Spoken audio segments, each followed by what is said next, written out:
Greater Hyderabad శివారు ప్రాంతాల్లో గత ప్రభుత్వం నిర్మించిన 65,000 డబుల్ బెడ్రూమ్ ఇళ్లను లబ్ధిదారులకు స్వాధీనం చేయాలని ప్రొఫెసర్ కె నాగేశ్వరరావు డిమాండ్ చేశారు.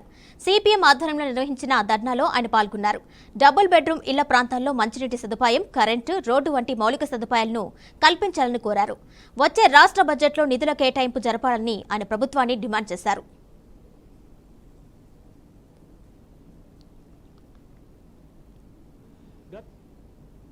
నిర్లక్ష్యం చేసింది సదుపాయాలు కల్పించడంలో. ఈ ప్రభుత్వం వచ్చిన తర్వాత కూడా 7 నెలలు గడిచిపోయినా ఈ రోజుకి దాని మీద శ్రద్ధ పెట్టట్లేదు. అందుకని సిపిఎం ఈ ఆందోళన అంతా కూడా రాబోయే బడ్జెట్లో అవసరమైన నిధులు కేటాయించండి, మంచినీళ్ళు, కరెంటు, ఈ సదుపాయాలన్నీ కల్పిస్తే పేదవాళ్ళు ఇల్లు వచ్చినటువంటి వాటిని ఈరోజు వినియోగించుకునే పరిస్థితి వస్తుంది.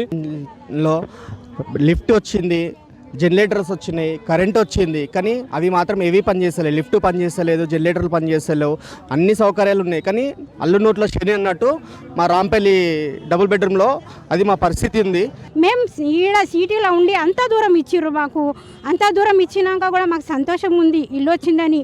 కానీ మాకేముందంటే అందరి కోసం చెప్తున్నా, పెద్దోళ్ళు ఉన్నారు, చిన్నోళ్ళు ఉన్నారు. ఒక టైం ఏ టైం ఎట్లా ఉంటుందో హాస్పిటల్ ఉండాలి, మెడికల్ షాప్ ఉండాలి, ఇంకొక గ్యాస్ది ఉండాలి, స్కూల్ది ఉండాలి, పిల్లలకి అంగన్వాడీ ఉండాలి, అన్నీ బాగుండాలి కదా. మాకు ఉన్నది ఇచ్చిర్రు, చాలా సంతోషం ఉంది. డబల్ బెడ్రూమ్ వచ్చింది, అందరికీ ఇచ్చిర్రు, చాలా మంచిదే. కానీ మాకు చేసి ఇవ్వండి మీరు. ఇంకా ఎన్ని రోజులు చేస్తారు? 10 నెలల సంవత్సరం దగ్గర అవుతుంది. నీళ్ళు కావాలి మాకు. నీళ్ళు వచ్చిన దండిగే ఉన్నది. ఇక